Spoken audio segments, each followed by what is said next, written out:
കുട്ടിയായിരുന്നപ്പോൾ മമ്മൂട്ടിയുടെയും മോഹൻലാലിന്റെയും ഒക്കെ അടിപ്പടം കാണാൻ വലിയ ഉത്സാഹമായിരുന്നു. അതിപ്പോ പൊട്ടിപ്പാളീസായ ഒരു തേങ്ങയുമില്ലാത്ത സിനിമയാണോ നല്ല സിനിമയാണോ എന്നൊന്നുമില്ല, കുട്ടി മനസ്സിന് അടിയുണ്ടായാൽ മതി. 7-8 അടിയൊക്കെ ഉണ്ടെങ്കിൽ സംഗതി കുശാൽ. വലുതായപ്പോൾ ആ മൈൻഡ് നഷ്ടപ്പെട്ടു, കുറച്ചൊക്കെ വിവരം വെക്കുന്നത് കൊണ്ടായിരിക്കും. എന്നാൽ വലുതായിട്ടും ഇതേ മൈൻഡ് സെറ്റുള്ള, അതായത് മമ്മൂട്ടിയാടാ അടിയുണ്ടടാ എന്നും പറഞ്ഞ് ആഹ്ലാദിക്കുന്ന ആളുകളുണ്ടെന്ന് നമ്മുടെ ടർബോ കണ്ടപ്പോൾ മനസ്സിലായി. ഏതാണ്ട് ആ ഒരു മനസ്സുകളെ ആഹ്ലാദിപ്പിക്കുന്ന തരത്തിലാണ് ഈ സിനിമയുടെ ഒരു പോക്ക്. മമ്മൂട്ടിയെ കാണാൻ നല്ല ലുക്കുണ്ട്, അടിയുണ്ടാക്കുമ്പോഴും ആ ലുക്ക് നഷ്ടപ്പെടാതിരിക്കാനുള്ള ആത്മാർത്ഥ ശ്രമമുണ്ട്. പിന്നെ പള്ളിപ്പറമ്പിലൊക്കെ അടിയുണ്ടാക്കുമ്പോൾ പ്രോത്സാഹിപ്പിക്കാനും കണ്ടു ചിരിക്കാനും കുറെ പീക്കിരി കുട്ടികളുണ്ട്. ആ കുട്ടികളെ ഫോക്കസ് ചെയ്യാൻ സംവിധായകന്റെ ആത്മാർത്ഥ ശ്രമമുണ്ട്. ഇങ്ങനെയൊക്കെയാണ് ടർബോയുടെ തുടക്കം. ടർബോ സിനിമയുടെ അനാലിസിസ് വീഡിയോ ആണ്, സ്പോയിലേഴ്സ് ഉണ്ടായിരിക്കും. വീഡിയോയിലേക്ക് പോകുന്നതിന് മുമ്പ് ചെറിയൊരു പ്രൊമോഷൻ ഉണ്ട്. നിങ്ങൾ ഇംഗ്ലീഷ് സംസാരിക്കുന്ന രാജ്യങ്ങളിൽ പഠിക്കാനോ ജോലി ചെയ്യാനോ ആഗ്രഹിക്കുന്നവരാണെങ്കിൽ നിങ്ങളുടെ ഇംഗ്ലീഷ് സ്കിൽസ് പ്രൂവ് ചെയ്യുന്ന സർട്ടിഫിക്കറ്റ്സ് കാണിക്കേണ്ടി വരും. ഉദാഹരണത്തിന് IELTS ആൻഡ് PTE സർട്ടിഫിക്കറ്റ്സ്. കഴിഞ്ഞ 12 വർഷത്തിലധികം കേരളത്തിൽ ഈ കോഴ്സുകൾക്ക് ട്രെയിനിങ് നൽകുന്ന സ്ഥാപനമാണ് CLC.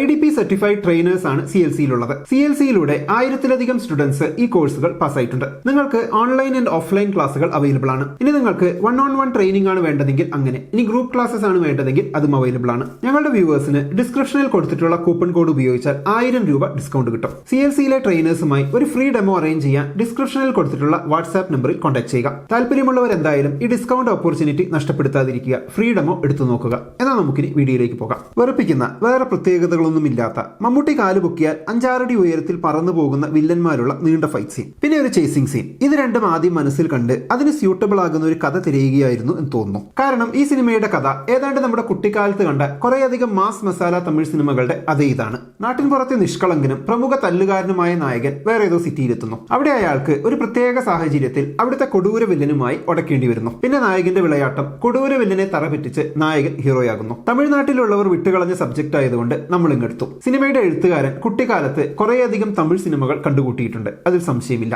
ഈ സിനിമയിലുടനീളം കുറച്ച് തമാശകളൊക്കെയുണ്ട്, അതിൽ ചിലത് മാത്രമാണ് എനിക്ക് ആകെ ഇഷ്ടപ്പെട്ടത്. കഥാപാത്രങ്ങൾ പലതും കോമഡിയാണ്. ഉദാഹരണത്തിന് വില്ലനെ എടുക്കാം. വില്ലൻ എന്ന് പറഞ്ഞാൽ കാണുന്ന കൊച്ചുകുട്ടികൾക്ക് വരെ വളരെ പെട്ടെന്ന് മനസ്സിലാകണം ഇതാണ് വില്ലൻ എന്ന്. കാരണം പ്രേക്ഷകർ അധികവും കൊച്ചുകുട്ടികളാണല്ലോ. അതുകൊണ്ട് വില്ലൻ ഒരു ഒന്നൊന്നര എക്സാജറേറ്റഡ് വില്ലൻ തന്നെയാണ്. ഹെലികോപ്റ്ററിൽ വരുന്നു, ആളുകളെ ഷാൾ ചുറ്റി ഭീഷണിപ്പെടുത്തുന്നു, ഞാനൊരു സംഭവമാണ്, എന്റെ പേര് മുഴുവൻ പറയുന്നതാണ് എനിക്കിഷ്ടം തുടങ്ങി അലന്ന ഡയലോഗുകൾ അടിക്കുന്നു. മനുഷ്യന്മാരെ ട്യൂണാഫിഷിനൊപ്പം വെട്ടി നുറുക്കി ക്യാനിലാക്കുന്നു. അമ്പോ, ഒന്നൊന്നര വില്ലൻ തന്നെ. ഇതും പോരാഞ്ഞ് ലിറ്ററലിയും ഫിഗറേറ്റീവ്ലിയും ഞാനാണ് ഈ സിറ്റിയുടെ ഉടമസ്ഥൻ എന്നൊക്കെ ചുമ്മാ പറഞ്ഞ് സമയം കളയിലുമുണ്ട്. ഈ ട്യൂണാഫിഷിന് പകരം പന്നിയെ വെച്ചും വേറെ പലതും വെച്ചുമുള്ള ഈ ടൈപ്പ് കൊലകൾ മറ്റു പല സിനിമകളിലും കണ്ടിട്ടുണ്ട്. അതുകൊണ്ട് ഈ കൊലയിൽ വലിയ പുതുമയൊന്നുമില്ല.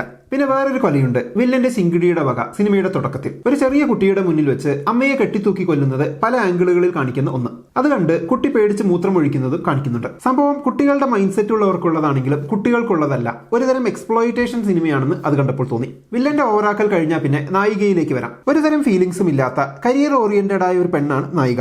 നായിക ബോൾഡ് ആണ്, മെച്ചുവേർഡ് ആണ് എന്ന് കാണിക്കാനാണോ എന്നറിയില്ല ഇങ്ങനെ ഒരു പടപ്പ്.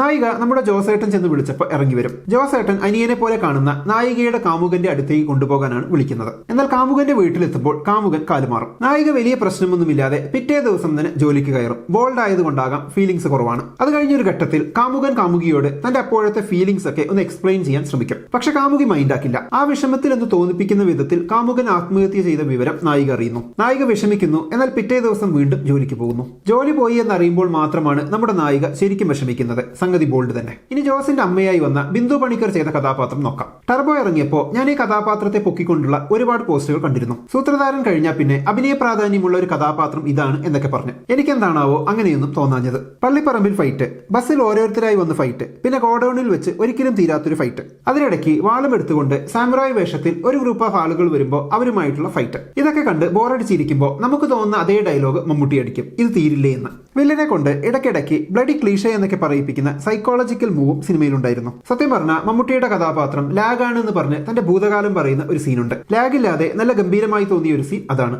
പറച്ചിലിലൂടെ ഇമോഷണലി കണക്ട് ചെയ്തു. വേറെ എവിടെയും ഇമോഷൻ ഇല്ല. അപ്പൊ എന്താണ് ടർബോ സിനിമയെ കുറിച്ചുള്ള നിങ്ങളുടെ അഭിപ്രായം? കമന്റ് ബോക്സിൽ എഴുതുമല്ലോ. നമുക്ക് അടുത്ത വീഡിയോയിൽ വീണ്ടും കാണാം. ബൈ.